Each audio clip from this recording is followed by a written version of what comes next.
A escola Janã, ela vai ter esta base, né? Vai ter esta base que é o Mahayana, o grande veículo dos Bodhisattvas, os Sutras Mahayana, a ética do Mahayana, os princípios e preceitos do budismo Mahayana, sendo Bodhicitta, a mente altruísta, o altruísmo, o coração de todos esses ensinamentos. O Mahayana vai desembocar no Sutras Prajnaparamita. Antes da reunião eu tinha colocado, né, o Sutra do Coração aqui para tocar. É um Sutra Prajnaparamita, um sutra sobre a perfeição da sabedoria. Então, sutras que vão versar sobre o vazio.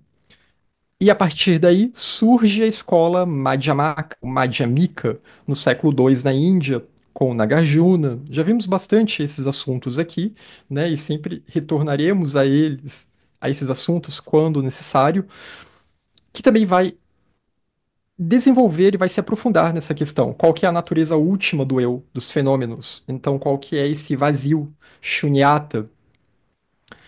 E aí surgem os Sutras Tathagata Garbha no século XI, lembrando que há algo além do vazio, há algo que é pleno, há uma unidade fundamental, há uma realidade última e há uma fagulha, uma centelha divina presente em todos os seres, que isso é chamado de Tathagata Garbha, ou natureza Buda, ou de Atman, o ser universal que permeia todas as coisas. Depois surge a escola Yogacara ou Yogacara no século IV, né, que vai beber desses sutras, com os textos de Arya Sanga, tratados de Maitreya, como o Taratantra, que vai desenvolver bastante as ideias presentes no Tathagata Garbha Sutra, mas também sem deixar de lado a base Madhyamaka, né, a base, toda a questão de que o eu é vazio de existência inerente, e a partir do entendimento desse vazio do eu, digamos assim, que esse eu biográfico que nós temos, a partir do momento em que nós deixamos ele de lado como centro das coisas, nós percebemos então qual que é o verdadeiro sol. E o verdadeiro sol é a natureza Buda, o verdadeiro sol é o Atman, ou Dharmata, a natureza última de todas as coisas. E também todas essas escolas vão enfatizar a senda gradual ou graduada, né? Então, isso é enfatizado por todas essas escolas. E a escola Jonan não é diferente. Os textos que vão detalhar muito essa senda graduada, né, os tipos de texto chamados de Lamrim, eles surgem na escola Kadampa, e nós veremos um texto Lamrim Jonan. Agora vai ficar pro ano que vem, né? Mas tem um personagem Jonan importante, o Taranata, que ele escreveu um Lamrim, e nós veremos o Lamrim dele. Que eu acho que até dá para encontrar em português por aí, em traduções meio feitas por aí, que jogaram, né? Se bobear, dá até para encontrar. E o Kalachakra Tantra, né, que é o Tantra dos Tantras, o Tantra, então, que reúne todo o Dharma dentro de si, e que tem uma relação com as instâncias de Dzyan, com a doutrina secreta e daí por diante. Então, o Kalachakra Tantra, aqui, como também um elemento fundamental para a escola Jonan, porque ele estava presente na escola Kadampa, ele estava presente no budismo da Índia, mas de uma forma muito reservada, de uma forma muito discreta. E aqui, então, ele já se fará presente de uma forma um tanto mais explícita. A terminologia Kalachakra, as menções aos textos, aos tantras, passagens de textos Kalachakra, e possivelmente na semana que vem eu vou falar mais do Kalachakra Tantra. Então, quando a gente pensa na escola Jonan, a gente tem sempre que pensar que a escola Jonan ela vai principalmente se voltar para a escola Yogacara da Índia. Tem o Kalachakra e a escola Yogacara. Porque, como foi dito, os tratados de Maitreya, o Taratantra principalmente, é um tratado que vai dar muita ênfase para a questão da natureza Buda indestrutível, para a questão do Atman, como é chamado no Sutra do Grande Nirvana, né? Aqui eu não estou forçando a barra, pegando um termo do hinduísmo nem nada. Esse termo ele está no budismo também e muitas vezes usado de uma forma para esclarecer que não há um Atman individual, né? A natureza do samsara é anatman, anatta, é uma das três marcas do samsara, junto com a impermanência e com o sofrimento. Então, o eu não é o Atman, os fenômenos não são o Atman, ou não têm um Atman individual. O verdadeiro Atman está além de tudo isso. O verdadeiro Atman só pode ser acessado quando alguém alcança o nirvana último de um Buda. Nesse sentido, o tratado Uttaratantra fala bastante sobre essa questão, né? O que que é essa natureza última, essa dharmata, como eles chamam, e vai retomar muito da linguagem dos sutras Tathagata Garbha. Mas houve problemas com a escola Yogacara, ou Yogacara, na Índia. Problemas que depois vão bagunçar toda a história do fluxo do Mahayana, da Índia, em diante até o Tibete. E a escola Junã, então, ela vai tentar trazer de volta esses ensinamentos originais da escola Yogacara e, ao mesmo tempo, refutar os equívocos. E um desses equívocos posteriores que houve em relação à escola Yogacara foi a confusão entre Alaya e Alaya Vijnana. E é necessário muita viveca para não confundir as duas, né? Para que isso foi uma piada, mas também foi sério. Para quem acompanha aqui o estudo do canal Viveca, da nossa amiga Laia. Mas é claro, é necessário muito discernimento para não cairmos nesse mesmo erro. Porque a escola Yogacara, ela vai falar de como a mente projeta a realidade. De fato, a realidade que a gente experiencia, ela é mental. A gente não conhece as pessoas de fato. A gente não conhece as coisas de fato. A gente experiencia o mundo de acordo com o construto de eu que nós temos. E esse construto de eu, ele surge na nossa mente. Porque a nossa mente, ela não vê a realidade como ela é. A nossa mente, ela tem uma falta de visão. Falta de visão em sânscrito é avidya. A nossa mente, ela é ignorante. E aí esse eu, então, ele projeta o mundo de acordo com a sua própria medida. Penso, logo existo, né? Só que o problema é que o mundo existe, as pessoas existem, mesmo que não da forma como o nosso eu projeta, como o nosso eu pensa que elas existam. Aliás, nem o próprio eu existe como ele acha que existe. Então, devido a isso, houve uma confusão. E eu vou entrar um pouquinho mais nisso hoje, em que começaram a pensar, já que a mente projeta a realidade, então a mente é a realidade. E não há nada mais além da mente. Então se cai numa ideia, no mentalismo, e aqui não está falando de uma ideia de uma mente universal, uma consciência universal, que não é a consciência humana, né? Uma consciência. Como às vezes se traduz realmente Atman, Logos, por mente com M maiúsculo, né? A escola Sankhya vai falar disso, outras escolas também, o hermetismo, né? Também a palavra nous muitas vezes acaba sendo traduzida como mente. Mas não é nesse sentido. Mas a ideia de que a realidade última é sim essa nossa mente aqui, o nosso fluxo mental, essa nossa mente dual. Ela seria a realidade última. E uma forma de, então, você alcançar o nirvana seria só uma questão de você parar de pensar. Seria só uma questão de você desligar o mecanismo de pensamento dessa mente. Isso vai dar origem a toda uma vertente do budismo Mahayana, né, que vai se espalhar depois pela Índia, pela China, pelo Tibete, que vai causar confusões aí no Tibete, no início da chegada do Dharma no Tibete. Então, mas primeiro vamos retomar aqui, né, a escola Yogacara, porque se a gente está estudando a Junã, por tabela, nós estamos, na verdade, nos voltando para a escola Yogacara da Índia. A gente pode pensar que a Junã é a Yogacara no Tibete. Então, Siddhartha, o Buda, Kashyapa e Ananda, o círculo dos Arhats. Depois surge a escola Mahasanjika, né? Temos o Siddhartha com aqueles seus discípulos próximos, como Kashyapa, Ananda. Aqui eu coloquei só esses dois, porque eles vão ter um papel importante a desempenhar, mas há outros, né? Subhuti e daí por diante. Katyayana, etc. A escola Mahasanjika, então, ela vai surgir cerca de 100 anos após a morte de Siddhartha, com os Sutras Mahayana, ênfase em Bodhicitta e na via dos Bodhisattvas, para se diferenciar dos sutras em Pali, né? Aqui vão ser sutras na língua sânscrita, para se diferenciar daqueles sutras em Pali que tinham se espalhado entre as comunidades monásticas. os sutras Theravada, né, os teras, os textos dos monges estaviras, que vão falar somente de uma libertação individual. E não vão falar do voto do Bodhisattva, não vão falar de Bodhicitta, etc. E não vão falar do caminho completo que leva para o despertar de um Buda. E aqui então surge a escola Mahasangika, enfatizando esses ensinamentos. Aqui nós temos de fato o nascimento do budismo Mahayana, do Dharma Mahayana.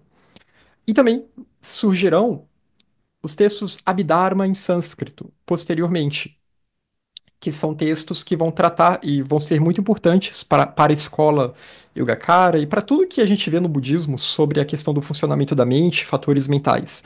Muitas vezes Abhidharma é traduzido como uma psicologia budista, né, no sentido de que é uma psicologia, às vezes traduz-se como uma fenomenologia budista também.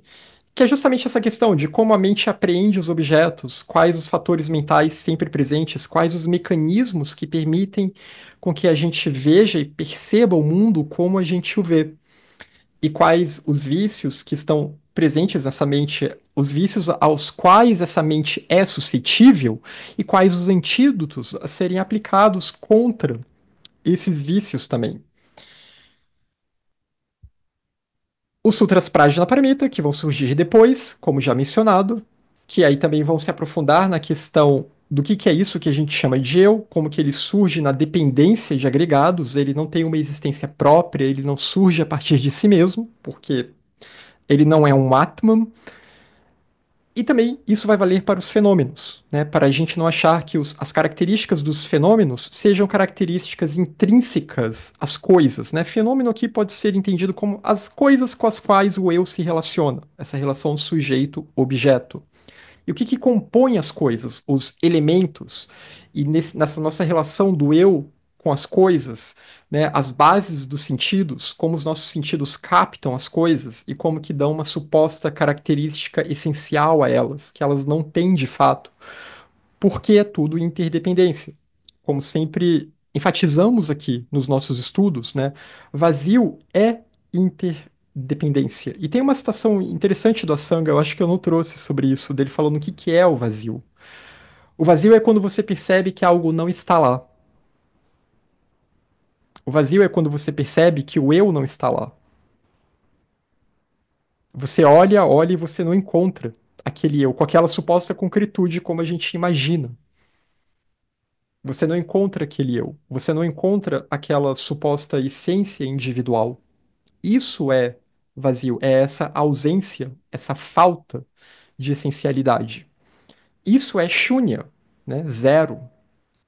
Então, os Sutras Prajnaparamita, Nagarjuna, a escola Madhyamika vão se focar bastante nisso no século II, e aí no século III, aí vem para o que serve de base para a escola Jonan, né? Que aí já não é aquele vazio de fato, é o vazio de outro. Ele é vazio de outro porque só há esse si mesmo, só há esse Atman, só há essa realidade, e ela é cheia e ela é plena. E isso em nós é uma centelha divina. Isso em nós é a natureza Buda. Isso em nós é o que possibilita a iluminação. E é o que possibilita a própria vida, né? É a vida que permeia todas as coisas. É o espaço que permeia todas as coisas. É o elemento único, indestrutível, que é o Dharma Dhatu, ou Tathagata Garbha, ou Dharmata, e várias palavras. E a Alaya também entra aqui, porque a palavra Alaya ela pode ser entendida como morada. E depois temos o Sandi Nirmokana Sutra, que vai falar bastante das questões de meditação, né? A quem foi ao evento do nosso encontro aqui em Brasília, né?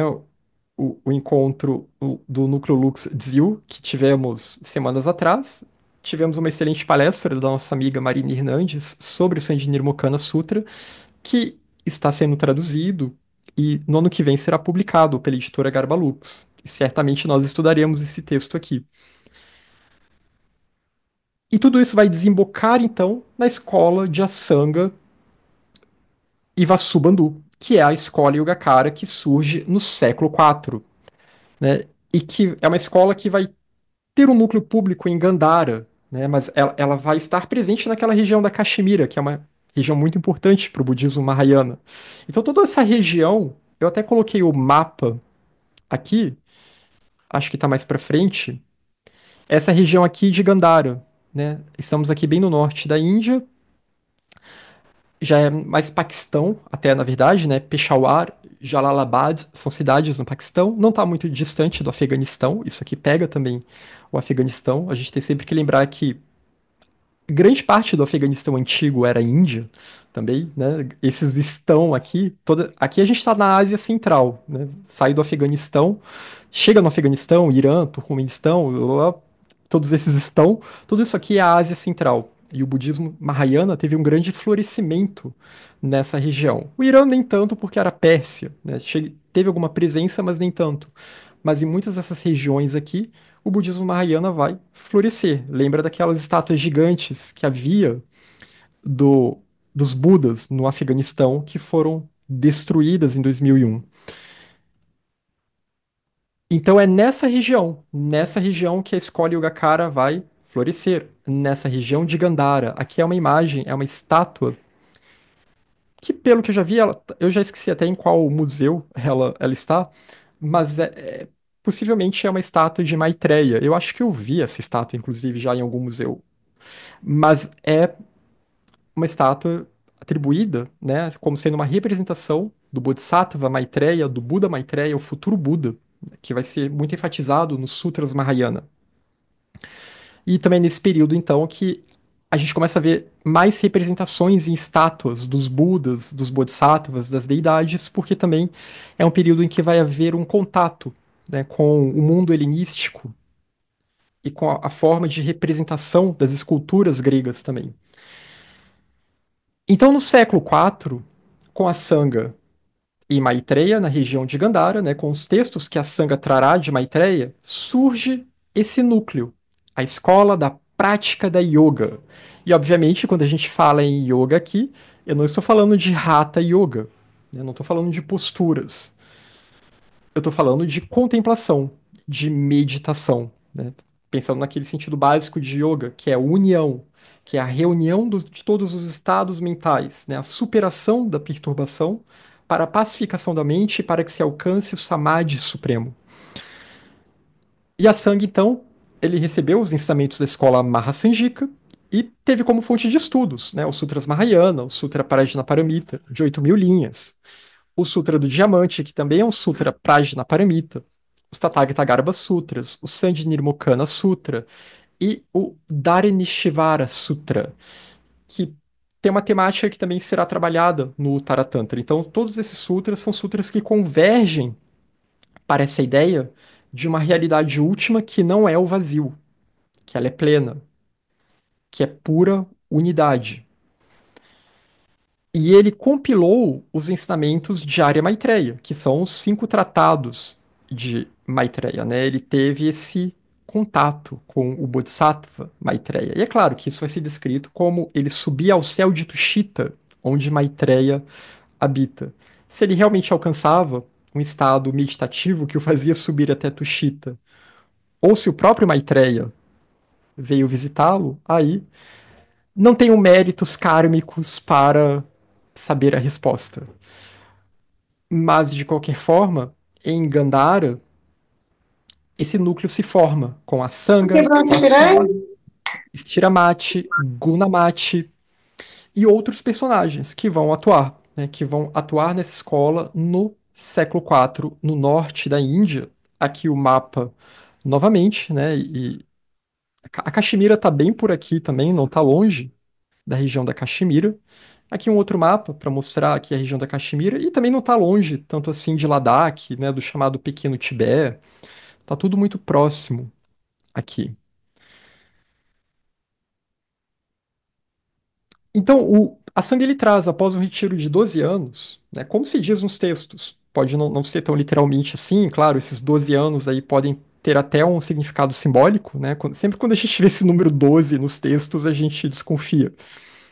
Mas então, após um retiro de 12 anos, a Sangha traz os 5 tratados de Maitreya, que são o Mahayana Sutra Lankara. Nós temos vídeos no canal sobre o Mahayana Sutra Lankara, né? A gente fez uma síntese desse texto, acredito que em 2022, se eu não me engano, que é uma síntese dos Sutras Mahayana, né? E da via dos Bodhisattvas.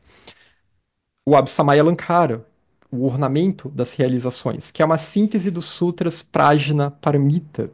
Também um texto bem interessante, que tem também comentários interessantes, que acho que no futuro vale a pena visitarmos. O Madhyanta Vibhaga, que fala a discriminação entre o meio e os extremos, que também fala muito da questão da Madhyamika, né? A ideia do caminho do meio, evitar os extremos em relação a como entendemos a realidade. Não negar a realidade relativa, mesmo reconhecendo a realidade última. Então, não cair no extremo do niilismo, mas também não confundir o relativo com o último.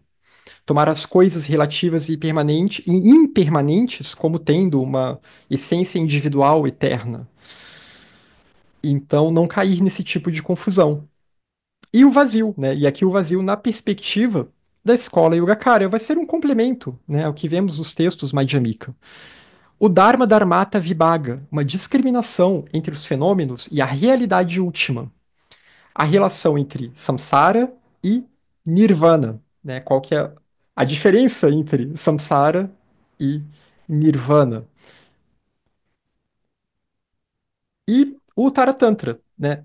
O Dharma Dharmata é interessante porque aqui a palavra Dharma, ela não está no sentido de doutrina, de sustentação.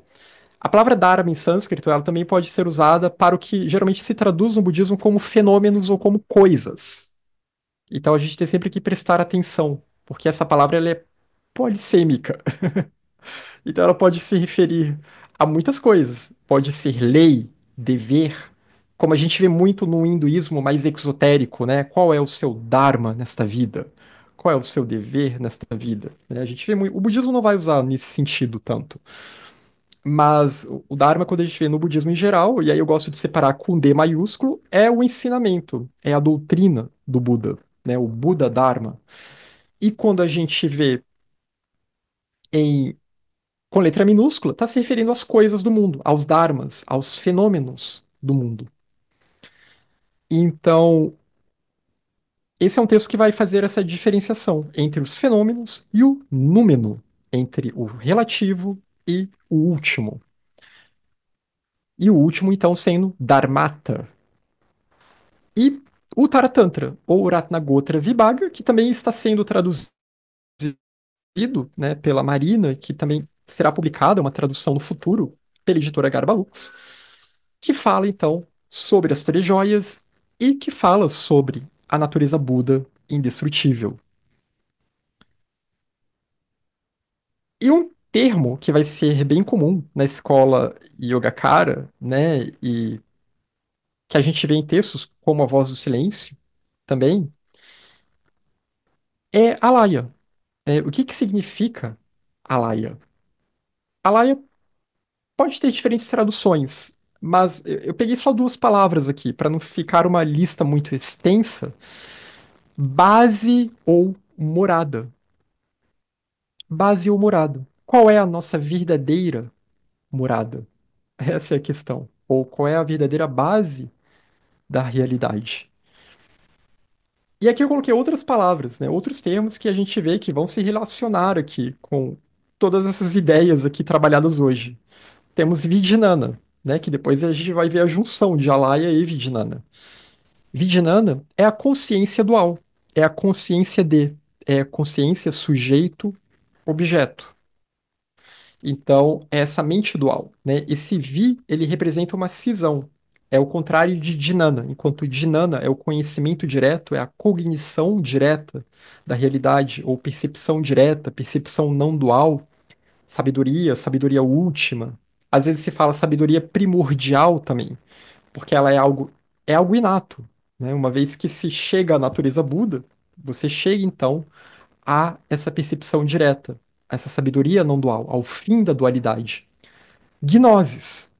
A palavra Dhinana e Gnosis são parentes. Até um jeito mais antigo de transliterar Dhinana com G, né? Aí fica até mais parecido ainda no nosso alfabeto.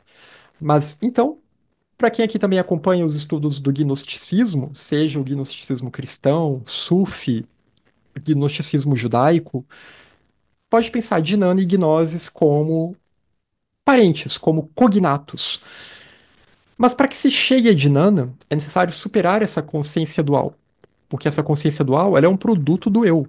Essa consciência dual, ela é um produto da ignorância, né? É a mente ignorante que então ela própria se aprisiona no samsara.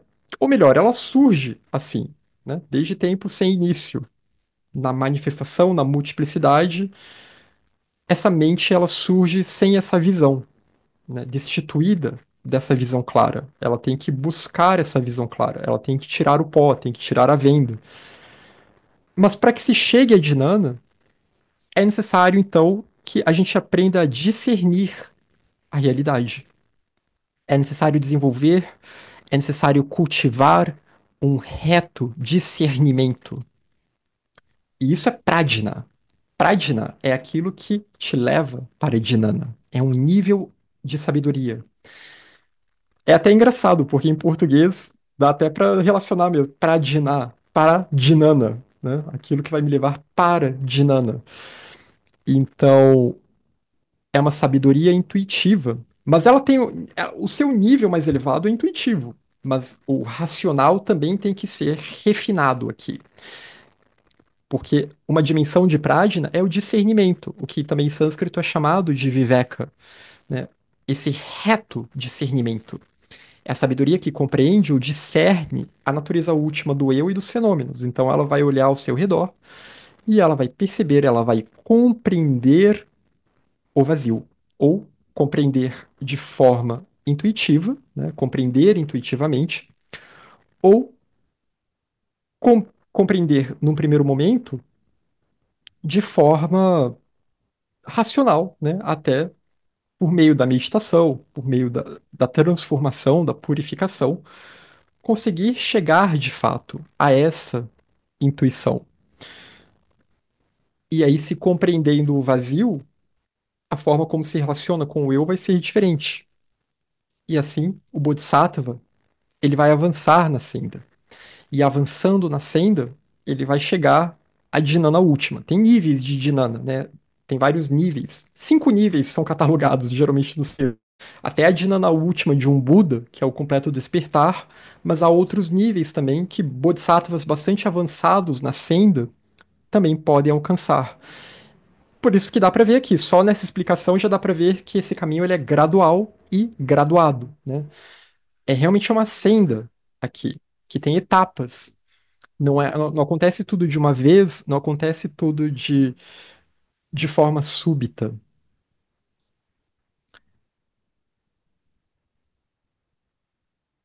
E o que é a Laya Vidnana? Se a Laya é a base, é a morada, a Laya Vidnana é a base da consciência sujeito-objeto, que persiste continuamente. A gente pode pensar que a Laya é uma base que está sempre presente em tudo. É a vida única, a vida una.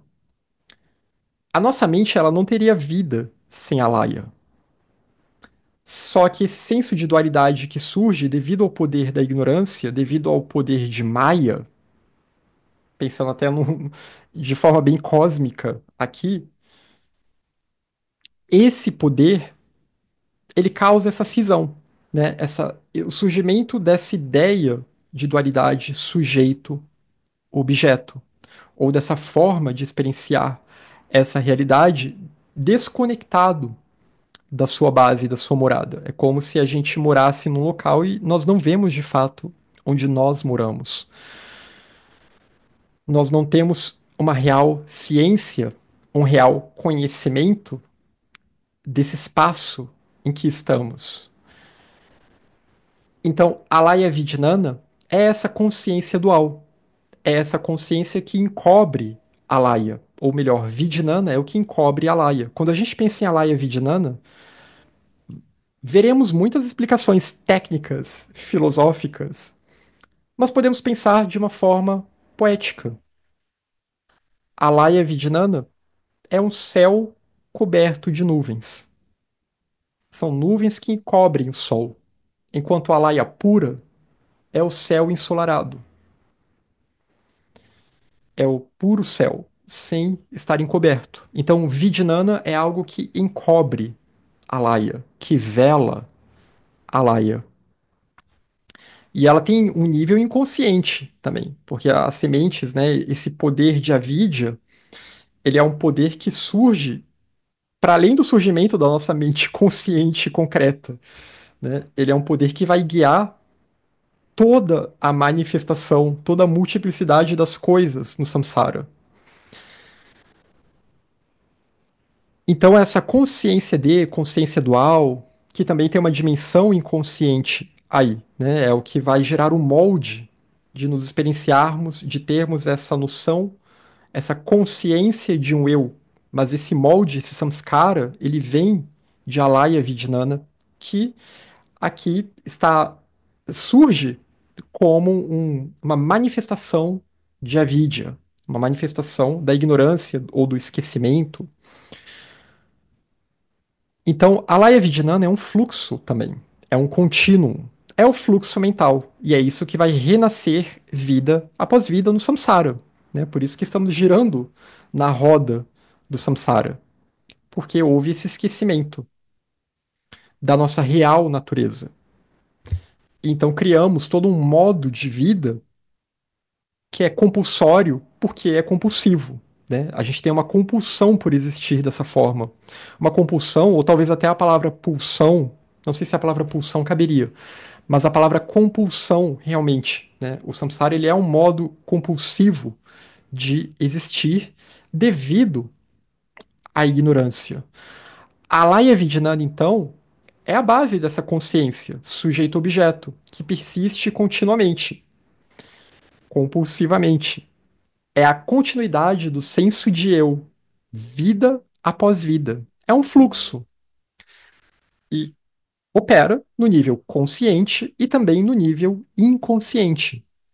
Até porque as sementes kármicas que nós geramos, as tendências que nós geramos vidas após vidas, como nós não temos memória das nossas vidas passadas, claro que algumas pessoas podem ter alguns relances, algumas intuições. Isso não é impossível, né? E seres elevados, bodhisattvas elevados, budas, podem ter realmente uma memória mais clara, porque a mente deles vai se desbloqueando. Mas nós que estamos presos no samsara, não temos a visão completa das nossas vidas anteriores.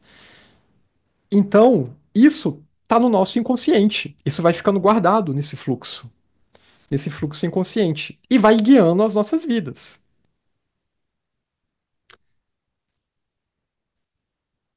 A Kátia estuda Jung.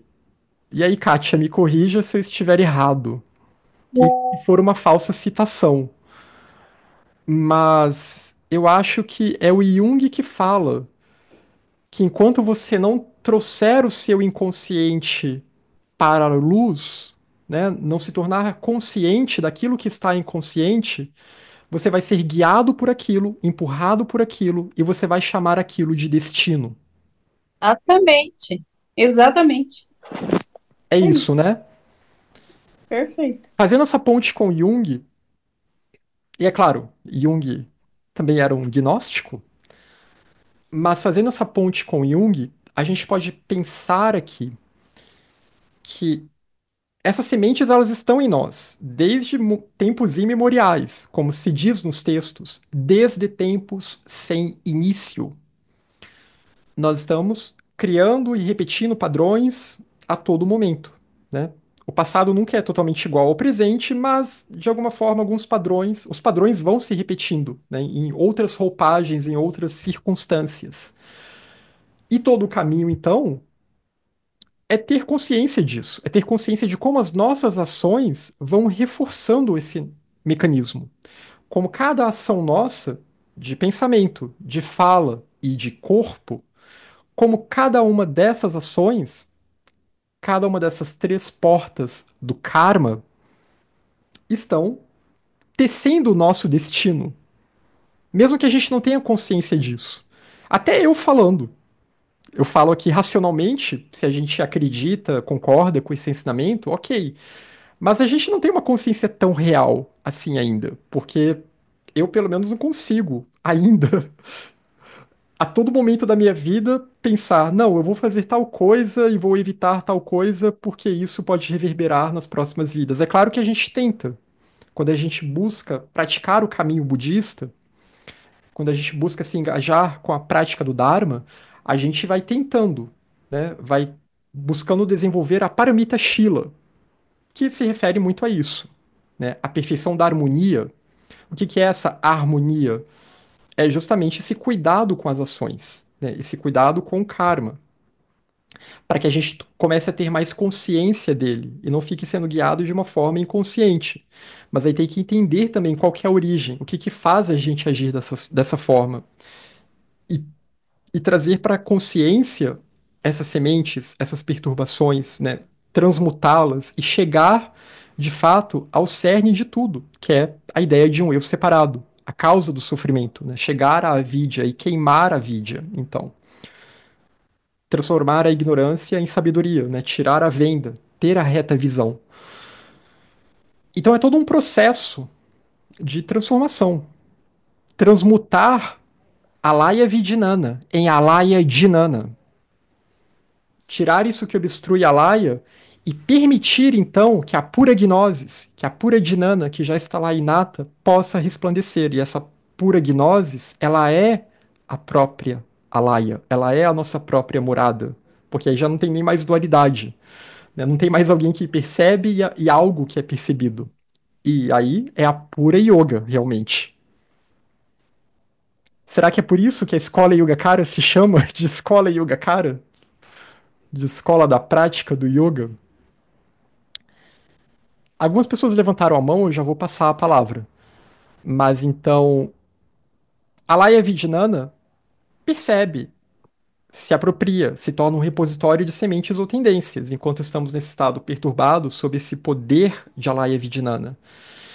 Ela é esse reservatório neutro, neutro porque ela vai coletar, né, as nossas ações. Estamos num mundo dual, elas vão ser boas e ruins, e às vezes uma ação pode fazer um bem ali e um mal acolá. Então, ela vai se apropriando dessas sementes kármicas, desses samskaras. E a palavra Vijnana, por isso que ela é chamada de consciência receptáculo. E a palavra Vijnana, ela tem esse sentido de consciência de uma coisa aprendendo outra, né? Continuamente, sujeito, objeto. A apreensão, portanto, que se relaciona aqui com a dualidade, né? O mundo convencional, esse mundo da multiplicidade. E Vijnana, então, é o oposto de Dhinana. Né? Dhinana já é a cognição não dual, a sabedoria primordial, a gnosis. E toda a proposta desse caminho é justamente ir para além de Vijnana, daquilo que ela encobre, tirar esse véu e chegar, então, a essa cognição não dual. Diga, Cláudia. Ô, Bruno, então olha só, a laia você deu como morada, né? Sim. Então a laia vigiana, ela é um fluxo mental, né? E a laia vigiana quem vai passando pelas voltas. E Uhum. a laia vigiana, ela vai indo para poder alcançar a laia, é isso? A gente poderia pensar que sim, se a pessoa estiver no caminho, né, num caminho realmente para alcançar o nirvana, então essa mente, ela está buscando alcançar aquilo que de fato é a sua real natureza, que é a alaya. Mas Hum. enquanto a gente estiver perturbado e sob o poder da ignorância, a alaya ela não busca exatamente a alaya vidinana não busca exatamente a alaya dentro de si, ela se joga para fora. Né? Ela vai se projetando cada vez mais para fora e vai se reforçando cada vez mais nesse mecanismo de dualidade. Mas a partir do momento que a pessoa, né, porque aqui é só no nascimento humano que isso é possível, porque ainda tem uma outra questão. Até para que se faça esse caminho, né, de buscar a laia, a gente tem que ter o discernimento. E aí, tendo discernimento, a gente tem que ter uma mente que seja capaz de discernir. Por isso que eu sempre venho batendo nessa tecla, desde que a gente começou os nossos estudos em 2020. O objetivo da meditação budista nunca vai ser o de virar uma ameba. Não esse budismo aqui, tem muitos budismos. Mas nunca vai ser de, simplesmente pare de pensar, ou simplesmente desligue a sua mente. O pensamento ele não dá conta da realidade última, né? A gente tem que ir além dele, mas a gente tem que saber usá-lo também. Porque essa mente que a gente tem, ela é um presente, entre aspas. Ela é um fogo que permite com que a gente tenha o mínimo de ciência das coisas, se a gente souber usá-la. Ela pode nos aprisionar se a gente usá-la mal. A gente se queima com fogo, mas o fogo também pode ser usado para iluminar o nosso caminho, né, para nos guiar na escuridão. Então, nesse sentido, esse a mente funcionando bem, com um reto discernimento, e aí entra a prágina, ela é essencial para que a gente perceba, opa, peraí, eu não sou essa mente. Eu não sou a Laia Vidinana, eu não sou esse eu. Há uma outra coisa que está além de tudo isso, né, que permeia todas essas coisas. E a Laia também pode ser usada como um sinônimo de natureza Buda, de Tathagata Garba. De certa forma, Cláudia, as nossas buscas espirituais todas, elas são instigadas por uma intuição, ainda que muito sutil, dessa ideia de que temos o Atman indestrutível em nós, ou de que temos a Laia, ou de que temos a natureza Buda, ou Cristos em nós. Porém, se a gente não tiver um reto discernimento, e se a gente não tiver acesso a ensinamentos que sejam claros em relação a isso, essa nossa busca, ela pode nos levar por outros caminhos que não necessariamente vão nos aproximar de Alaya, né? De Alaya ou de Alá, ou qual seja o nome que a gente dá para isso. Aqui lembrando da ponte que nós fizemos com o sufismo. Porque a gente pode. Nós somos impulsionados a uma busca espiritual, nós somos impulsionados a uma busca transcendente. Né? E aqui, até se a Kátia quiser complementar também, porque o Jung também fala disso. Né? Toda a questão do Jung era isso, que não basta ficar só tratando das questões materiais para a saúde da sua psique. Não é Com mesmo, certeza. Kátia? Sim, com Sim. certeza. Tem até uma questão da teoria dele que ele fala da função transcendente, Uhum. né? Que, assim, resumindo muito, né? Você fica num atrito, num conflito entre opostos. Nós somos assim o tempo todo, né? E quando você busca um discernimento, busca refletir sobre aquilo, né? Você produz o que ele chama de função transcendente, é outro Sim. símbolo que vai, de alguma forma, resolver o seu conflito, muito entre aspas, porque a gente resolve uma coisa e já cai em outra, e esse é o Sim. processo de crescimento, mas sempre tem uma função transcendente aí, né, que vem do inconsciente coletivo, geralmente, né, e sempre É. assim, né, você fica ali pensando naquilo, refletindo, meditando, e aí você pode ter um sonho, por exemplo, ou uma ideia súbita, um pensamento intuitivo, que vai tirar você daquela situação de conflito extremo, de Uhum. aperto, né? Mais Sim, ou sim. menos isso. Exatamente, assim como no budismo também, né? Nós temos essa ideia, né, de usar o discernimento, e até a questão do sonho, né, para o budismo é muito importante também. Mas até pensar nesse sentido de que a gente tem que até conhecer o que é o sofrimento. O Buda, quando ele fala que a primeira nobre verdade é o sofrimento, é muito nesse sentido. Você conhece o sofrimento e agora você vai ter que lidar com esse novo conflito. Opa, a vida é permeada por sofrimento. E agora? O que que eu faço? E tem uma causa. E ele pode cessar, e há um caminho.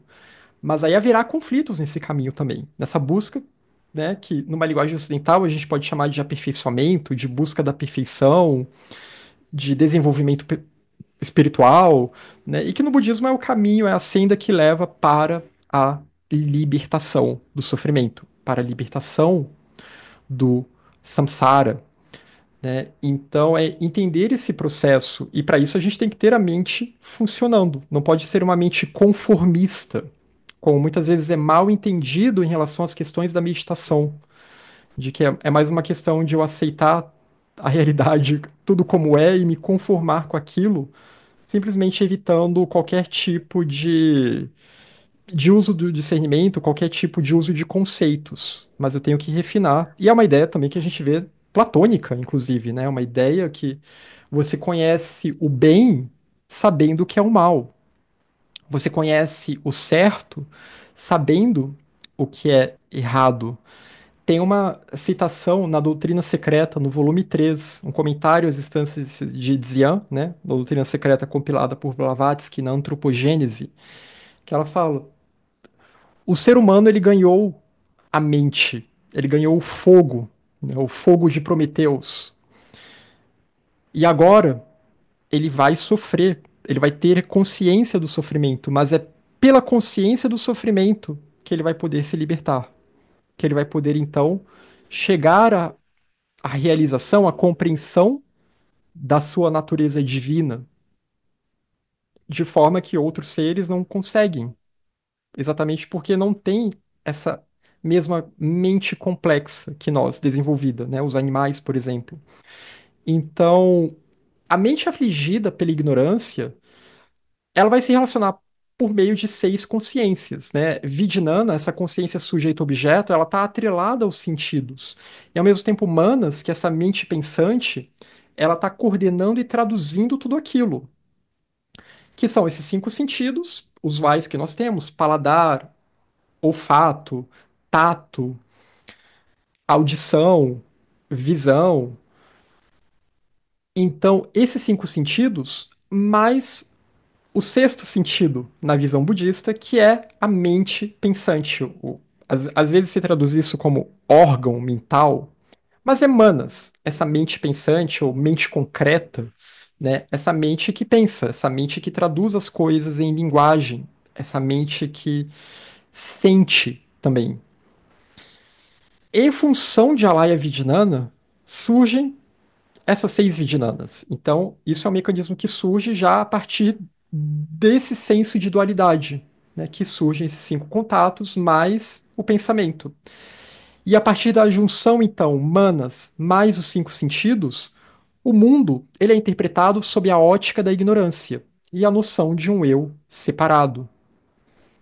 Mas também pode se perceber uma outra coisa, um outro modo de realidade, né? Pode se perceber que, isso aqui não tá bom, tá na hora de eu procurar um outro caminho, que é isso que eu tô dizendo aqui, né? Percebendo esse sofrimento, a gente percebe que falta algo.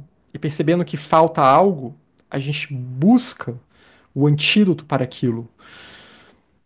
Um doente não pode se tratar se não tem consciência da sua doença. Então, trata-se de Manovidinana, que são esses pensamentos mais os sentidos, né? Essa mente mais os seis sentidos, traduzindo as nossas experiências na nossa mente. E há uma consciência nesse sentido, né? Uma consciência de captação dos objetos por meio desses sentidos. Essa consciência, então, que vai captar e vai traduzir isso em pensamento, sentimento, ideias, etc., em linguagem. E a Laya Vidyanana, então, ela funciona simultaneamente, tanto em termos de percepção de apropriação interior, né? De como eu internamente estou traduzindo tudo isso, mas também em termos de percepção de contato, porque esses sentidos que atuam no nosso contato com as coisas externas também são um produto de Alaya Vidinana. Isso é interessante a gente pensar que, até para quebrar a dualidade entre talvez alma e corpo, ou entre mente e corpo, né? Entre psique e corpo, porque aqui a gente vê o que que é o nosso fluxo mental. É tudo isso aqui. O meu corpo é o fluxo mental também. Porque afinal, nós temos, se temos a constituição física que temos, a genética que temos, etc., tudo isso também vem de samskaras, vem de sementes que estavam no nosso fluxo mental, e tudo isso é produto do karma, né, das nossas ações que ficam registradas no nosso fluxo mental. Então, aqui também não tem muita dualidade nesse sentido, essa dualidade mais grosseira, né, de corpo e mente. Não, esse corpo, ele é também um produto, a aparência e tudo, o nosso mapa astral, tudo isso é um produto do nosso fluxo mental de Alaya Vidinana, porque é um produto do karma e das sementes kármicas que estão nessa consciência receptáculo, nesse fluxo mental. E a Alaya Vidinana, ela é neutra, né? Aqui eu estou colocando as fotos dos livros, né? O Oceano de Eloquência, do Tsongkhapa, da Escola Gelugpa, que comenta a visão Yogacara, e o Abhidharma Samukaya, aqui do próprio Asanga, que ele vai dizer: a Laya Vijnana ela é neutra, pois contém sementes kármicas positivas e negativas, e está associada aos 5 fatores mentais sempre presentes na mente, que são os 5 fatores, são o contato, ou continuamente presentes, né, na nossa mente, que é a capacidade de ter contato com as outras coisas, a capacidade de ter sensação, né, do contato vem uma sensação, e daí vem uma percepção. E esses são 3 agregados, né? São 3 dos 5 agregados que dão a noção de eu, junto com a própria Vidinana, com a consciência de, e junto com a forma. E então, contato, sensação, percepção, cetana, que é a volição, a vontade, a direcionalidade, para onde eu direciono a minha mente, para onde eu direciono a minha atenção, a minha vontade, né? A minha volição. E isso vai ter a ver com a ideia do desejo também. O que que eu desejo exatamente? E o que que é esse eu que deseja? E Manasikara, que é a própria atenção, né? Que eu direciono muito de acordo com a minha volição, de acordo com a minha vontade. Como nós não temos muito controle, nós não temos muito autocontrole, é até complicado falar em vontade, né? Em geral, a gente é guiado por desejos. Mas a gente tem sempre que pensar que quando o desejo é purificado, no sentido de que quando a gente começa a ter mais autocontrole e, e sabe e consegue evitar o que deve ser evitado, abandonar o que deve ser abandonado e adotar o que deve ser adotado no caminho, esse desejo ele vai ganhando mais características dessa outra palavra aqui, que é vontade. E a aspiração está ligada a isso também. Então, a Laya Vidyanana é aquilo que constitui e possibilita os nossos samskaras, as nossas tendências, pois eles surgem devido às sementes, esses samskaras, né, vão surgir devido às sementes colhidas pela mente, mais os 5 sentidos, vida após vida. Então, é esse fluxo inconsciente das sementes e impressões kármicas. E a Laya Vidyanana, então, é esse fluxo, esse contínuo de momentos. Muda a todo instante, porque a cada momento estamos tendo novas ações. A gente nunca está parado, nem quando a gente está dormindo, a gente está parado. Nem no nível inconsciente da nossa mente, nem no consciente. Então, os pensamentos estão sempre ali, né? A mente está sempre funcionando de alguma forma, no corpo ou fora do corpo. Então, é esse fluxo. E estamos sempre agindo, e vai mudando. Ele vai mudando no sentido de que a sua atenção vai mudando o foco a cada instante, e aí eu posso gerar novas sementes e forçar outras sementes e por diante. E aí vai gerando esse senso de continuidade, do senso de identidade, e vai gerando esse senso de ação-consequência. Conforme a gente vai observando e vai pensando, é realmente isso que eu fiz foi uma consequência daquilo. A gente vai tendo um senso mínimo de linearidade do tempo, de passado, presente e futuro. E de, porque a continuidade é isso. E isso é necessário, na verdade. Porque se a gente não tivesse esse mecanismo, seria um grande, sei lá, um grande Alzheimer, né? Seria uma grande esquizofrenia. Então esse mecanismo, ele é necessário que esteja presente em nós, nesse campo de atuação em que estamos, nesse plano de existência em que estamos, para que a gente consiga agir no mundo. O fluxo mental, ele é condicionado pelo karma e um produto da manifestação e da multiplicidade. E segundo Dharmakirti, em seu Santanantara Siddhi, Dharmakirti é um personagem do século VII, muito ligado a essa escola Yogacara, né, que vai tentar também desfazer equívocos. O fluxo mental ele consiste nessa sequência, ou continuidade, desde tempos sem início. E Alaya Vidinana é diferente de Alaya. Alaya Vidinana não corresponde ao Atman. Alaya Vidinana não é a natureza Buda indestrutível, não é o Logos ou Christos numa linguagem gnóstica, não é o Atman verdadeiro, né, que é enfatizado no Sutra do Grande Nirvana, ou né, enfatizado na Vedanta Advaita, e daí por diante. A Laya Vidyanana é esse fluxo mental, e esse fluxo mental que ele é dual, logo, ele é um produto de Maya, de Avidya, que tem a sua função, só que a gente se perde no personagem. Esse é o grande problema. Esse é o nosso grande problema, vida após vida. A gente se perdeu no roteiro e no personagem. E a gente não percebe que esse personagem é só uma máscara de uma outra realidade, de algo que está além. Todos os seres sencientes, animais, humanos, devas, asuras, etc., eles têm a Laya Vidyanana. Porque todos os seres sencientes têm mente. A Laya Vidyanana é mente, é o sinônimo para Tita. É um sinônimo para psique. Né? Então, se me perguntarem, tem alma no budismo? Se vocês aceitarem que isso é alma, aí podemos dizer que sim, que tem alma e que todos esses seres têm uma alma, cuja vida continua, né? Vida após vida. Chitamatra vai ser uma confusão posterior, então, que vai haver, devido a essa confusão entre Alaya e Alaya Vidyanana. Chitamatra é a ideia de que tudo é mente, ou Vijnapti Matra, a mera designação. Essa é uma ideia que está na Yogacara original, mas que depois ela vai ser mal compreendida. Porque Chitamatra é aquela ideia, como eu já tinha dito anteriormente, né? Quando eu olho para alguém que eu conheço, eu não conheço aquela pessoa completamente, eu não estou na mente dela. Eu projeto uma série de coisas. A gente pode até pensar uma pessoa que a gente não conhece, melhor ainda. Vamos usar esse exemplo. Você vê uma pessoa pela primeira vez. Todo mundo tem uma primeira impressão de alguém. E aquela primeira impressão, ela diz muito mais sobre nós mesmos do que sobre aquela pessoa. E essa primeira impressão é uma projeção da nossa mente sobre aquela pessoa. Isso é Chitamatra, no sentido de que é meramente uma designação produzida pela mente. Não é necessariamente o que aquela pessoa é de fato. Até porque a natureza última daquela pessoa é vazia.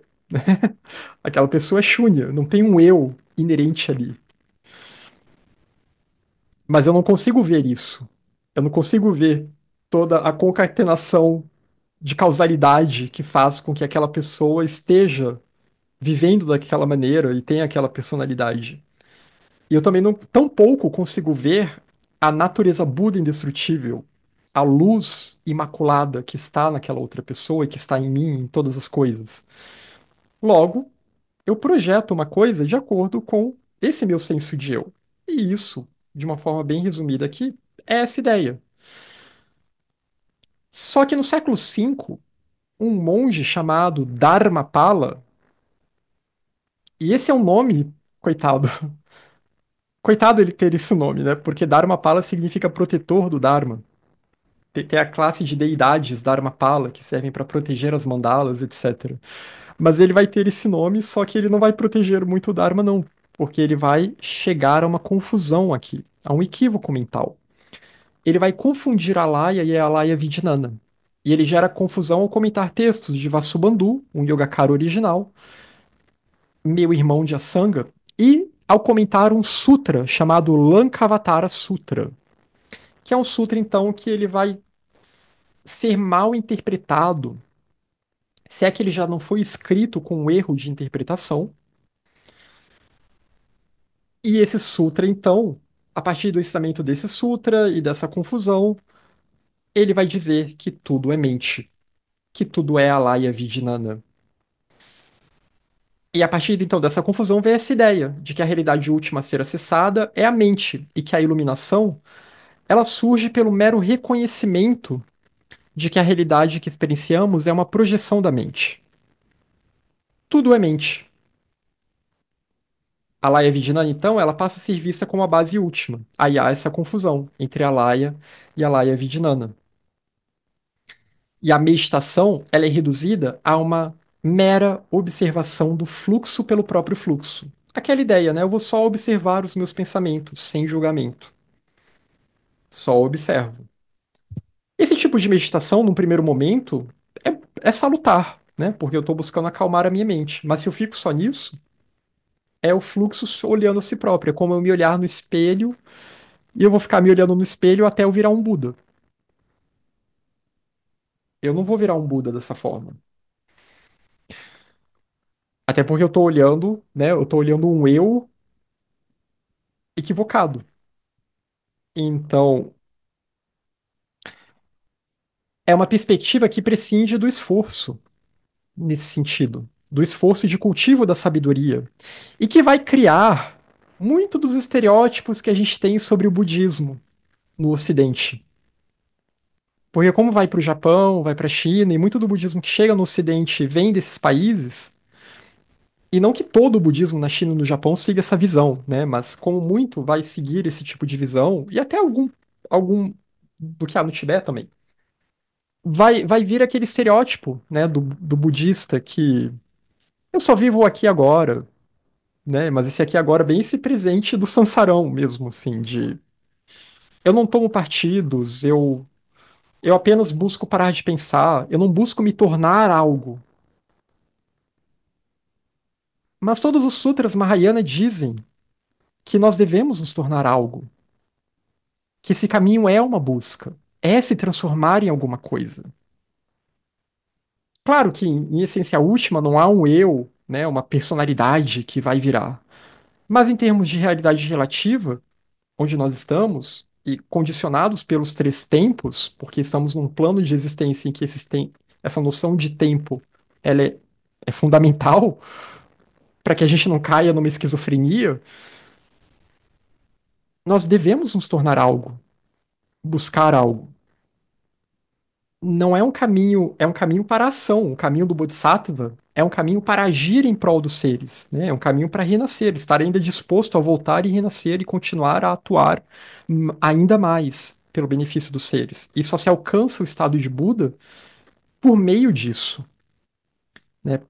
Só se alcança o estado de Buda agindo no mundo em prol dos seres e, ao mesmo tempo, cultivando a sabedoria, pela união de método e sabedoria, a conduta virtuosa mais o despertar da sabedoria, e um vai alimentando o outro.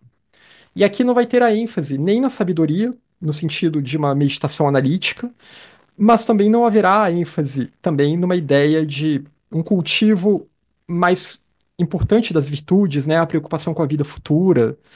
É um foco realmente muito no aqui e agora. E é uma defesa da inação, né? Aquela ideia de que todo agir é ruim. Mas onde fica a reta ação, que faz parte do nobre e óctuplo caminho? E tal confusão, ela dá origem. Então, muitos dos estereótipos budistas que a gente tem, dos estereótipos que há não só em relação ao budismo, né? Porque isso se espalha, o estereótipo que todo mundo tem em relação a todo o Oriente Extremo, né? Então, muito isso vem dessa visão. E às vezes as pessoas pensam então que o budismo é muito diferente das filosofias ocidentais, esquece que a filosofia budista, ela é uma filosofia indo-europeia também, né? Que surge na Índia, que tem um parentesco, o sânscrito parentesco com o grego, e que a ideia das virtudes, do autoaperfeiçoamento, da busca da perfeição, a palavra paramita significa perfeição, tudo isso está na filosofia budista. Mas tal confusão, então, ela dá origem a uma vertente que prega uma senda súbita, que prega a iluminação súbita pelo mero observar e aquietar do fluxo mental. E diferentes escolas na China, Japão e Tibete vão adotar tal visão. No Tibete, essa visão não vai ser tão majoritária assim, mas ela vai estar presente, né? E hoje em dia até tem uma força relevante aí. E por causa desse equívoco, a Yogacara ela foi chamada de Chitamatra. E por causa desse equívoco, a escola Gelugpa de Tsongkhapa não vai enfatizar a Yogacara, vai enfatizar a visão madhyamika. Aliás, grande parte das escolas tibetanas que vão seguir o caminho do Dharma mais idôneo, elas não vão querer ter que lidar muito com essa confusão aqui. Então, elas vão se focar muito mais na visão madhyamika, na ênfase no vazio, meditar sobre o vazio e nas paramitas, e não vão muito se preocupar em ficar discutindo essa questão de Alaya versus Alaya Vijnana. Elas vão dizer que isso foi só uma visão para aqueles que não estão prontos ainda para compreender o vazio. A escola Jonan vai tentar comprar essa briga, né? Vai tentar, então, esclarecer o que seria a visão Yogacara original. Mas o fato é que essa visão Chittamatra, ela causa uma certa confusão no Tibete. E aí um personagem anterior a Jonan, né, no século VIII, o Kamalashila, ele vai escrever um tratado sobre a meditação. E nesse tratado, então, ele vai dizer: após ter estabilizado a sua mente num objeto de meditação, você deve analisá-lo com discernimento. Esse é o alvorecer da sabedoria, que oblitera as sementes da confusão. Então, o que o Kamalashila vai dizer aqui é que é necessário cultivar a sabedoria. Não basta só aquietar a mente. A meditação analítica é necessária. Eu trabalhar com os conceitos, e é claro, a partir daí gerar uma intuição que vá além dos próprios conceitos e tudo mais. Mas eu não posso jogar os conceitos no lixo enquanto eu ainda não tenho clareza da realidade, enquanto eu não cultivei de fato o meu discernimento. Senão, eu apenas estou me dopando, né? Eu estou me acalmando, ok? Só que eu não estou tentando transformar esse fluxo mental. Eu não estou tentando queimar as sementes de perturbação que estão lá. Eu estou apenas deixando a Laia Vidinana seguir o seu fluxo. Não é possível se libertar do samsara somente por meio da tranquilização mental, porque no fundo é isso que acontece na via Chittamatra, quietista. Você fica apenas em chamata. Você tranquiliza a mente, né? Eu vou focar na respiração, vou observar os meus pensamentos, não vou julgar. Mas você não vai abandonar as aflições apenas por meio dessa tranquilização. E por que não? Aí ele vai dizer assim como os não budistas não conseguem, né? No sentido de que aqueles que negam essa visão não conseguem. Lembra que eu falei que a Laya Vidinana é inconsciente? Os budistas estavam falando em inconsciente muito antes do Freud, do Jung. Até no Ocidente, né? Se você quiser resolver os seus problemas que estão lá recalcados no inconsciente, você vai ter que partir para o quê? Para a análise. Você tem que trazer aquilo para a luz. Você vai ter que trabalhar com aquilo. E aqui a ideia é a mesma. Por isso que se fala em Vipassana como uma meditação analítica. Eu vou ter que trabalhar agora. O que me prende ao samsara? E o que pode me ajudar a me libertar do samsara? E isso é o cultivo da sabedoria. É o exercício do discernimento. E isso não é só o caminho budista que fala, né? O Shankaracharya, Adi Shankara, na Vedanta fala a mesma coisa. Eu tenho que saber distinguir o que é a realidade última, o Atman, do samsara, do fenomênico, de Maya. E como que se faz isso? Por meio do discernimento, de Viveka. Sem o discernimento não é possível alcançar essa transformação. Os yogis não podem eliminar as perturbações mentais apenas por meio da meditação e tranquilização mental. Isso vai suprimir as emoções perturbadoras e as ilusões temporariamente, porque no nível consciente eu tô calmo, né? Aquela coisa. Eu tomei o chá de camomila e agora eu tô calmo. Só que depois o gatilho vai vir, depois aquilo vem à tona de novo, porque aquilo continua no inconsciente. Eu não fui até a raiz.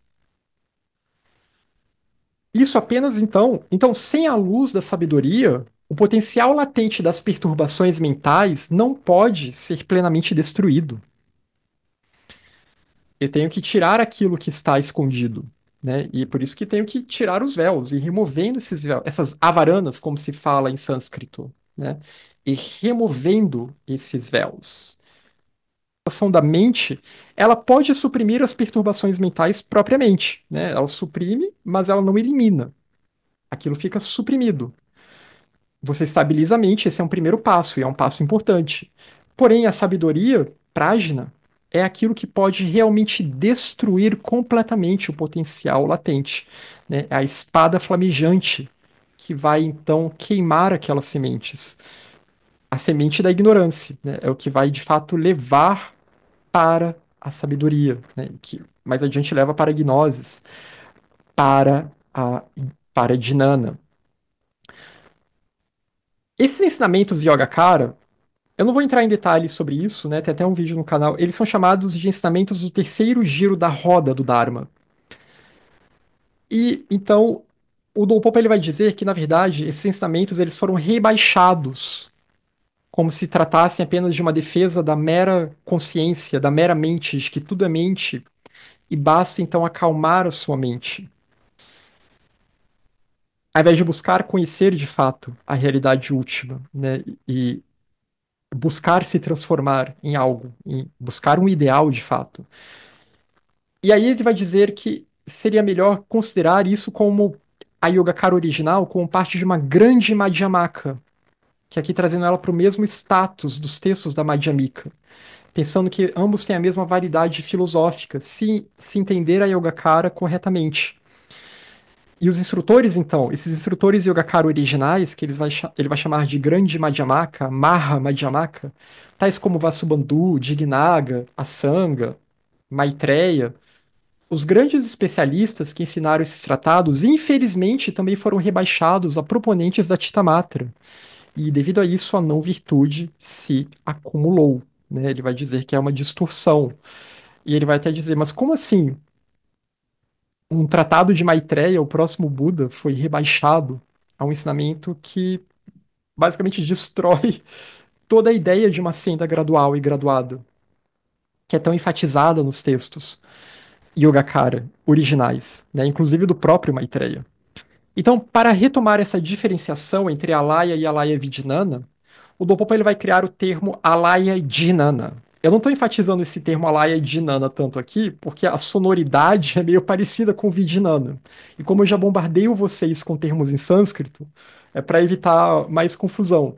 Mas Alaya Dhinana é um sinônimo da pura Alaya, da Alaya livre dos véus que a obstruem, livre da dualidade.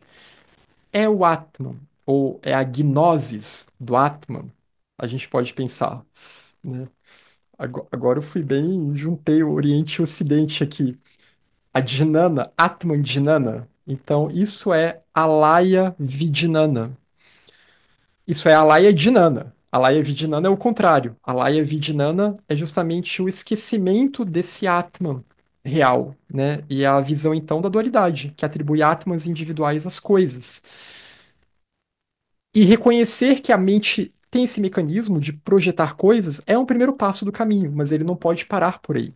Não podemos parar em simplesmente acalmar a mente. É necessário ir para além disso, cultivar e desenvolver a sabedoria, entender então o vazio, entender o que está além do vazio, inclusive. O fluxo mental produzido pela dualidade, então, é a Laya Vidyanana. E a Laya é a base, é a morada de Dhinana. Então, essa é a diferença aqui. A mente dual, a Laya Vidyanana, né? A mente que renasce vida após vida, o que algumas tradições chamam de alma. A linguagem teosófica, né, vai chamar de o eu reencarnante. Mas a Laya pura é a morada de Dhinana, é a veste de Dhinana. Quem alcança a Laya é porque foi revestido de Dhinana, Dhinanakaya, a veste de Dhinana, o Dharmakaya. E como Dhinana e Vidinana são como luz e escuridão, diz o Dolpopa, tudo isso aqui são trechos, né, do texto Quarto Concílio. São como luz e escuridão e existem como néctar e veneno, é completamente impossível que sejam sinônimos. Então não os misturai como se fossem uma coisa só, né? Não confundir a gnosis com o conhecimento dual, com a percepção dual. Não confundir Dhinana com o Vidinana. Não confundir Alaya com Alaya Vidinana. Porque o primeiro é a base de toda a vida. O primeiro é a realidade última. E o segundo é a causa do samsara.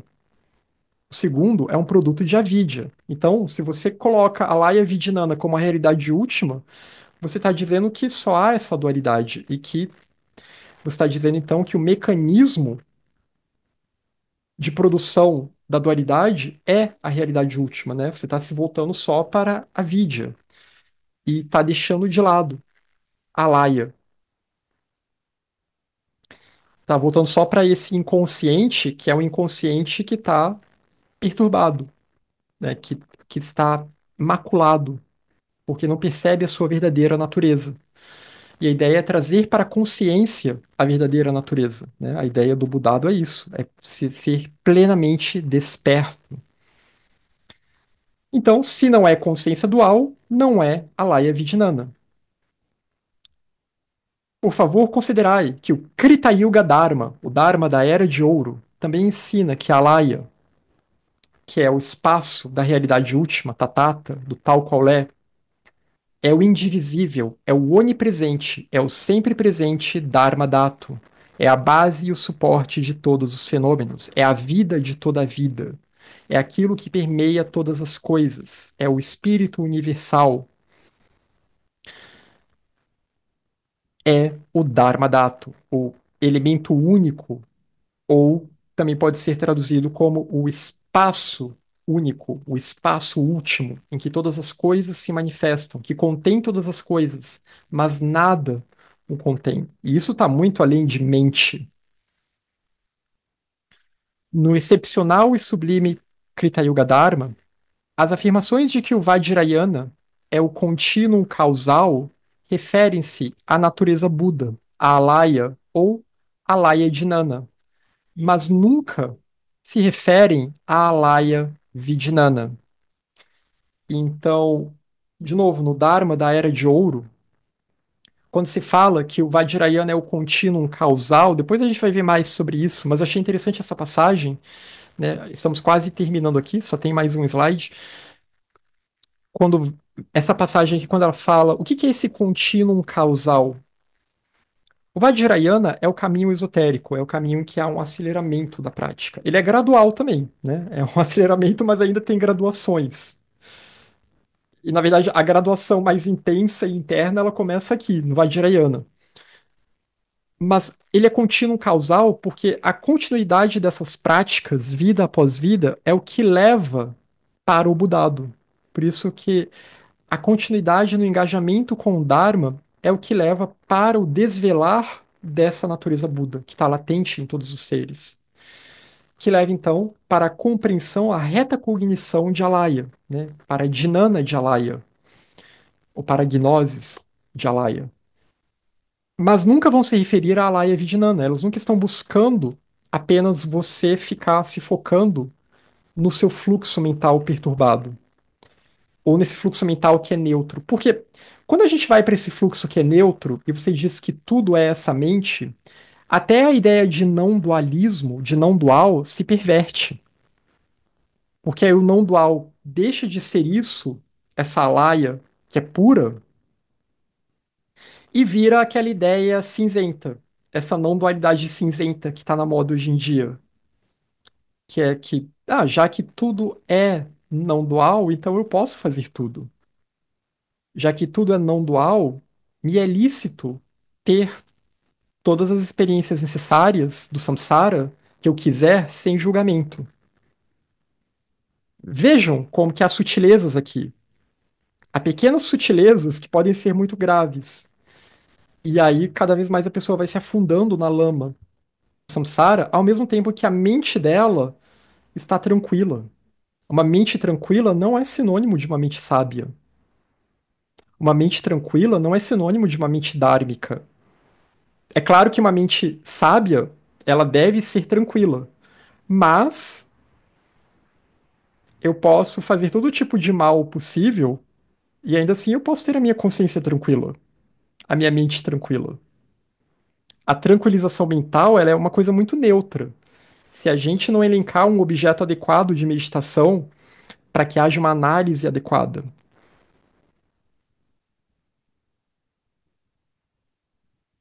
E aqui o Dopopa, então, no quarto concílio, ele reforça: a laia livre de Vijnana é pura, é prístina, é universal, é não individual. É Dharmata, a natureza última, é a natureza absoluta. Parinishpana, né, um outro termo da escola Yogacara, para se referir ao absoluto. É a natureza Buda presente em todos os seres. É o Atman. Numa linguagem ocidental, é a alma universal, mas não as almas individuais que renascem. Aqui já eu que acrescentei, devia ter diferenciado a fonte, né? Já não é o Doupopo, obviamente, que está falando disso, da linguagem ocidental. Mas ela é essa alma universal, a anima mundi, poderia se dizer. Mas não as almas individuais que renascem, né? Porque essas almas individuais, elas estão nesse processo de perturbação, porém todas elas são ligadas à alma universal. Elas não reconhecem, elas não percebem que elas fazem parte da alma universal. E é por isso elas se perdem nesse mecanismo samsárico de renascimentos e renascimentos, né? Essas almas atreladas a um senso de um eu. Então, a Laia é a pura Dhinana, é gnosis, é a Laia Dhinana, é a veste, no sentido metafórico aqui, é a veste da gnosis inata, é a luz da gnosis inata. É o Dhinanakaya, a veste da gnosis, a veste de Dhinana. Ou o Dharmakaya, a veste da realidade última, da verdade, com V maiúsculo. Então eu corri aqui um pouquinho com o tempo, né? Mas só para a gente não atrasar, eu vou agora ler aqui, porque eu sei que teve muita coisa, né? E esse é um assunto que a gente vai continuar ainda, porque a escola Jonan trata disso, a escola Yogacara também. Então, de quando em quando, vamos voltar a esse assunto, né? Quem não viu aquele vídeo que eu postei com a Laia, eu peço que vejam também, porque é um bom complemento aqui também, né? Olhando aqui no chat. Deixa eu ver o que temos aqui. A Carol perguntou: a mente não trabalha apenas com a projeção, né? Porque temos noção ética, exatamente. É tudo isso, né? Tudo isso está na nossa mente. Essa possibilidade, isso é o discernimento, né? Que também é um fator mental. Prajna também é um fator mental, né? Então, usar esse discernimento que faz com que a gente consiga viver de uma forma mais harmônica ou menos harmônica. Dá o medo de perder um senso de justiça, do certo, se for somente projeção. E esse é o perigo, Carol, desse caminho Chitamatra, que você apenas se volta para essa mente, busca acalmá-la, pensando que ela é apenas um projetador da realidade, e de fato ela projeta, mas a realidade existe fora da mente também, né? Ela não é só uma projeção. A projeção ela vem devido à própria ignorância da mente. E a ideia do caminho idôneo é corrigir esses equívocos da mente por meio do discernimento.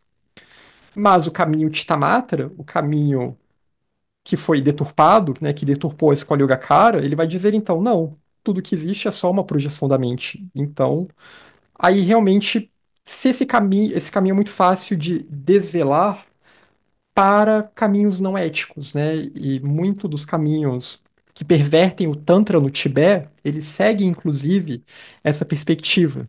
Porque, como eu falei, a própria ideia de não dualidade, ela fica pervertida aí. A Ismênia comentou, a Laya Vidyanana é a mente contaminada por avidya, mas por ser dual, ela pode transcender a unidade. Uhum, exato.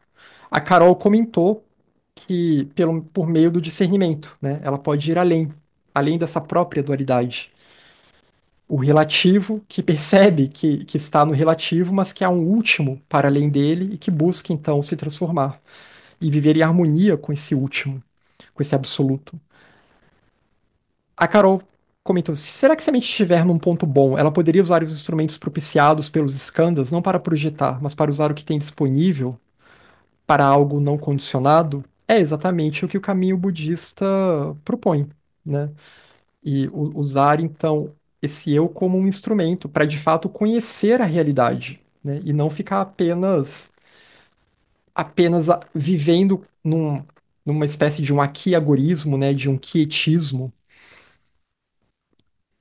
O Diego comentou o corpo de fogo, né? Do hermetismo, falando aqui sobre o Dhinanakaya. Eu acho que a Cláudia também estava com a mão levantada. Eu abaixei porque achei que estava muito em cima da hora. Ah, não, mas se você quiser comentar, Cláudia, fica à vontade. também, as meninas aí já até fizeram mais ou menos o que eu ia perguntar. Eu também ia voltar nesse Tita Matra. Ah, sim, sim.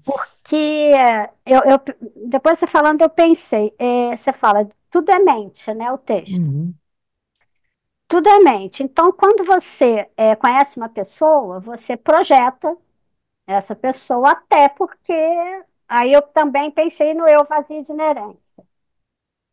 Mas eu fiquei pensando assim, por exemplo, você conhece uma pessoa, não vou nem falar o marido, porque o marido você convive muito. Vou falar um amigo, sei lá, um conhecido. Você convive com essa pessoa muitos anos. Durante um determinado tempo da vida, você convive ali, constantemente. De repente chega um momento da vida que você fala, gente, eu não consigo mais conviver com essa pessoa. Como que eu pude conviver com essa pessoa algum dia? Isso é projeção da minha mente também? Sim, aí pode ter acontecido. A sua mente, ela tá reinterpretando aquela relação, né? Então, há uma projeção aí. Você projetou alguma coisa naquela pessoa antes, que era ok conviver com ela, e agora você tá projetando uma outra coisa que, opa, agora não tá mais ok, né? Mas aí são essas questões das relações interpessoais, né? Às vezes eu tô num outro momento da minha vida, E agora aí o você não me príncipe serve vira mais. sapo, né? É, aí o príncipe vira sapo, exatamente, né? E aí, não, essa pessoa não tem nada a ver com essa pessoa, né? Fazia sentido antes, agora não tem nada a ver. Mas são essas projeções. E essas projeções, pequenas projeções que a gente faz, elas são normais, né, das nossas relações. Exatamente porque a gente não consegue acessar aquele outro mundo que tá ali, que é aquela outra pessoa. Mas o problema é a gente achar que essa é a realidade. Então, às vezes, talvez, em vez de simplesmente descartar a pessoa, e falar que agora eu tô num outro momento, eu vou viajar, tchau, né? Eu vou curtir minha vida, você não me serve mais. Às vezes, buscar conhecer aquela pessoa de fato, né? Conversar, diálogo. Aí entra até nas questões já da psicologia, né, Kátia? Aí Sim, vai não, fazer sem uma dúvida. terapia. Eu nem estava querendo chegar a esse ponto aí, não, Bruno. Sim, Eu só sim. estava pensando assim, eu falei, engraçado essa projeção da É, mas pessoa, é. né? Porque E às acho que a vezes gente. você, sei lá, você pode se É, perguntar também, né? Bom, a pessoa de repente ela é a mesma. Quem está exato. projetando diferente é você mesma, né? Exato, né? É Mas mais quem Mas uma coisa morreu não é o nossa. outro, é a gente, né? é, É, é que o Bruno falou isso assim, é como ele falou, isso é um caso terapêutico, né? Porque acho que muita gente vive isso, com né? certeza, com E não certeza. Não só em deixa de relação a, ser a trabalho, né? Emprego, por exemplo, isso. né? Emprego, Achei que era grupos. interessante entender através do É. budismo isso, Mas até para sabe, levar para terapia. não, e sabe que eu acho que isso também, quando eu comecei a pensar mais sobre isso, isso até começou a me refrear um pouco na forma que eu julgo as pessoas no dia a dia. Porque eu Sim, foi comecei o a que eu pensei pensar. também. Eu comecei a pensar, não, mas espera aí, né? Será que essa pessoa teve realmente essa intenção? Ou Hum, será que essa pessoa realmente é assim? Deixa eu tentar analisar antes, né? Deixa eu tentar conhecer melhor, observar melhor a situação. Porque o nosso eu, ele é muito frágil, né? E ele se ofende por muito pouco. sim, O O nosso eu se Bruno ofende por muito e pouco. Cláudia, né? Uhum. O Jung, ele sempre fala que nós apreendemos o mundo e as pessoas sempre através de uma lente que são os nossos complexos, né? Que aí, se a gente Sim. for olhar mais aprofundadamente, juntando um pouco o budismo que a gente está vendo aqui e a teoria junguiana, né?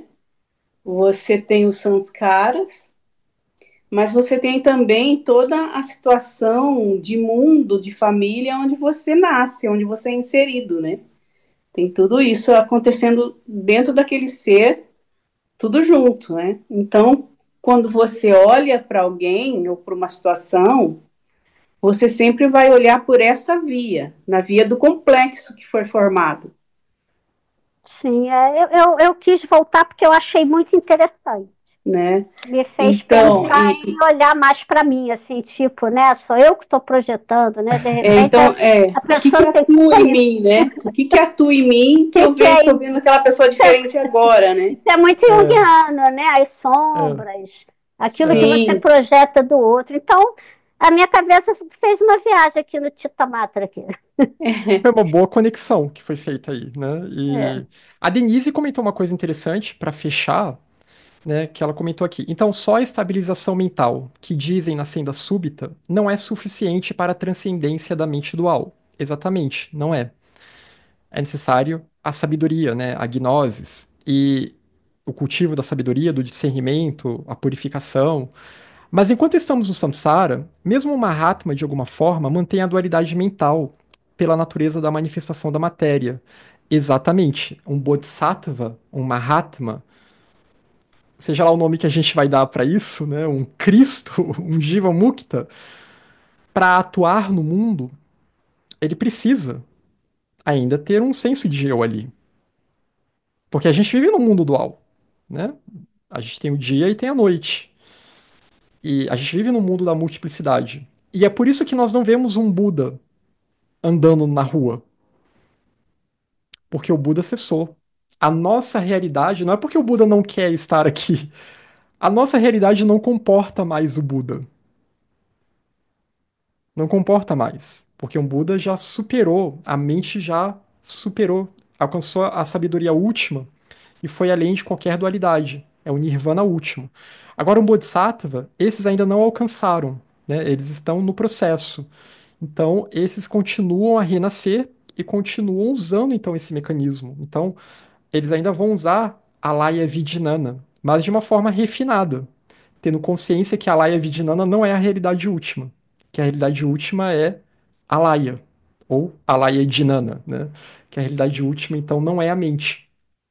Então, é uma outra relação, até porque como eles têm consciência, eles têm a sabedoria que compreende o vazio, né? Um Mahatma avançado já tem essa sabedoria que compreende o vazio, já tem prajna. Ele sabe que aquele eu é um instrumento que ele está usando, né? E que não é exatamente a relação que a gente tem com o nosso eu. Aqui, até voltando para essa questão das projeções, dos nossos desejos, compulsões, etc., né? Ele já está no controle de tudo isso. Ele já é alguém que tem vontade de auxiliar os seres. Vontade com V maiúsculo aqui, uma vontade real de auxiliar os seres que não é perturbada pelos kleshas, porque ele já superou esses kleshas mais grosseiros, né, do apego, aversão, medo, ressentimento, ciúmes, inveja, orgulho, etc. Porque ele já tem prajna, ele compreendeu o vazio, ele compreendeu, ele se esvaziou do senso de eu e compreendeu a interdependência de todas as coisas. Mas ainda há uma dualidade sutil ali. Veja como é complexo, porque há muitos níveis aqui também, do que é dual, do que é múltiplo. Há vários planos muito mais elevados que os nossos, que também há dualidade, mas são dualidades muito mais sutis, né? É, ele transcende os condicionamentos mentais do ego, Denise, exato. Então, aí nesse ponto ele consegue usar esse ego de uma forma muito mais útil, porque é um ego que se reconhece como que se submete ao si mesmo. Um eu que reconhece que ele não é a medida de todas as coisas, que a medida de todas as coisas é o Atman, é o ser universal. Então, nesse sentido, já que eu tô bem heterodoxo aqui hoje, ele se submete a Allah. Vamos fechar rapidamente aqui. Sim, quem dirige é Budi, né? É essa intuição elevada, essa intuição do Atman, né? Essa mente divina, intuição divina. É a gnosis, né?